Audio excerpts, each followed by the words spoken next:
Pete Hegseth just admitted the Pentagon is planning to invade Greenland and Panama under Trump. Yes, you heard that right. And what followed in Congress will leave you speechless. The budget point, I made this point before the committee before, the House just passed a budget that adds nearly $3 trillion to an already out-of-control debt. So if we do really want to spend money on defense or anywhere else, we ought to be willing to pay for it. And this, certainly go back through generations of, bipartisan problems with this. You can't have a debt that size and keep coming back talking about how much money you're going to spend, whether it's defense or whatever your priorities are. And Mr. Secretary, you said the 99% down on border crossings and the border is secure. At the same time, we're going to take $1 billion out of the MILCON budget, out of building barracks, to send it for the border. And there's another 4,000 troops that we're planning on sending down to the border. Given that the border is secure, might you rethink that spending? Security side as well. So it's that $1 billion you're talking about was from the CR in FY25. We fully fund that back and more in FY26 with a recognition that we were dealing with the world as it existed when we came in. And the previous administration said they needed new legislation to secure the border. It turns out you just needed a new president. I would point out president that with you have the not Defense Department and submitted, DHS that was willing to go to the border and actually secure it, which is what we not submitted a budget yet. So whether or not you're putting that money back in remains to be seen. You have definitely taken it out. And I think the obsession there, and I don't disagree, the border needed to be secure. But from a pure budget standpoint, let's just not keep the political focus on that. Let's make sure that we're funding some of the other priorities that we have. So when it comes back to acquisition reform and the chairman's point, it's our committee, certainly Congress is part of the problem. We set up a lot of requirements. Defense contractors are part of the problem. I'm curious, how would you get after reforming the culture at the Pentagon so that you can move faster, number one, and number two, how would you get after the defense contractors that push the requirements process? And specifically, what would you do about the requirements process to try to speed things up? Well, first of all, I think gold plating is a real problem. Sir, I mean, across the department. Interesting to use the word gold in this particular context, but yes, I agree with you, actually. We maybe could use a little bit more silver plating on occasion.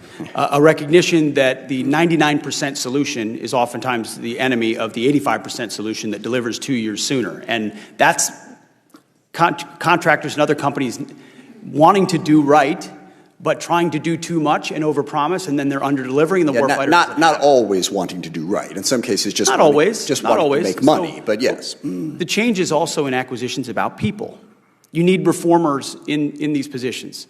I'm here to be a disruptor of those processes. Our deputy secretary has extensive business experience. The types of people we're bringing in as undersecretaries have been disruptors and innovators in the private sector who recognize that bureaucracy can be dysfunctional and needs to be disrupted. So it's taking outside-the-box unique approaches. I mean, virtual design is a big example. How many times are we going to build something physically that takes a year to build when you could use AI and computing power, design it virtually, identify the flaws, and move more quickly, or create open architecture so you can. Our committee stands ready to work with you. I mean, there's 500 different things we can do, and we're doing them. Yeah, and I'm sincerely concerned about this. Is it the policy of the Department of Defense that we need to be prepared to take Greenland and Panama by force if necessary? Is this a policy that you have within the Department of Defense in accordance with the President's wishes? I heard what you said about those two countries and saying we need to worry about China. Well, we are worried about China. That wasn't my concern. China's malign influence in Panama. I was concerned with us China has saying control that of using military force to take another sovereign country's territory. We should pay attention to that. Right. So Panama is very key terrain that we've focused on, and we've been willing to focus so we on, should as take it, is Greenland. We should take it by military force. They're important. I'm not going to argue with that. The Arctic is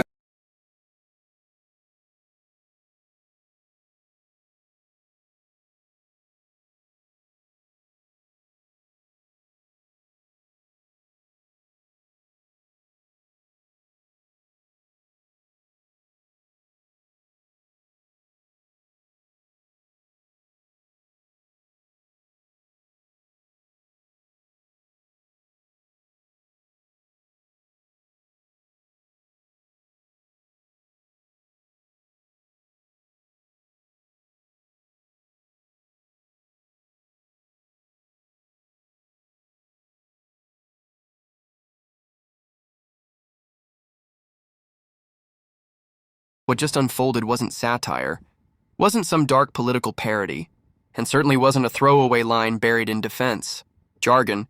It was the sitting U.S. Secretary of Defense, under questioning in Congress, openly entertaining the idea that America should be prepared to militarily seize sovereign nations like Greenland and Panama.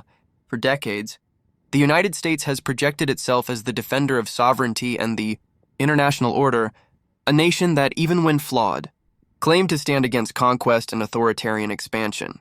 Yet here we had a senior Pentagon official treating the possibility of invading allies and partners as a bureaucratic box to be checked, a mere contingency plan sitting in a file alongside every other war scenario.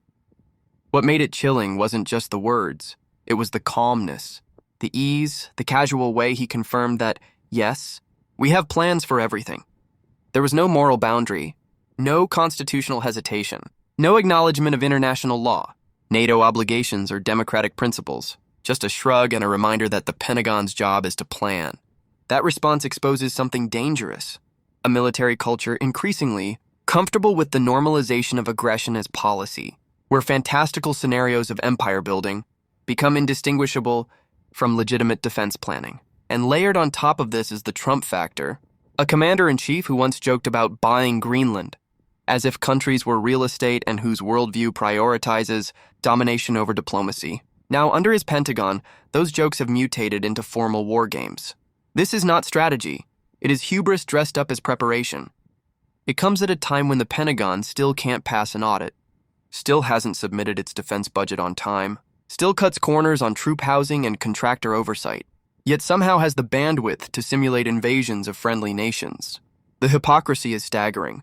We slash humanitarian priorities and delay accountability, but we sketch out conquest maps for NATO territory. What this hearing revealed is that the line between imagination and action is paper thin in Washington today. Once military leaders speak these scenarios aloud in public, the taboo is broken. It becomes easier to justify them in the future, easier to convince the public that conquest is a reasonable option, easier to cross into a world where sovereignty means nothing when it collides with American ambition. And that should terrify anyone who values democracy and the rule of law, because the erosion doesn't happen with bombs, it happens with words, with casual confirmations that an empire is always just one president's whim away. The American people never voted for this. No one went to the ballot box asking to annex Greenland or to militarize the Panama Canal again. Yet this is where silence leads, to a Pentagon that believes it is empowered to plan for anything, and a political climate where anything includes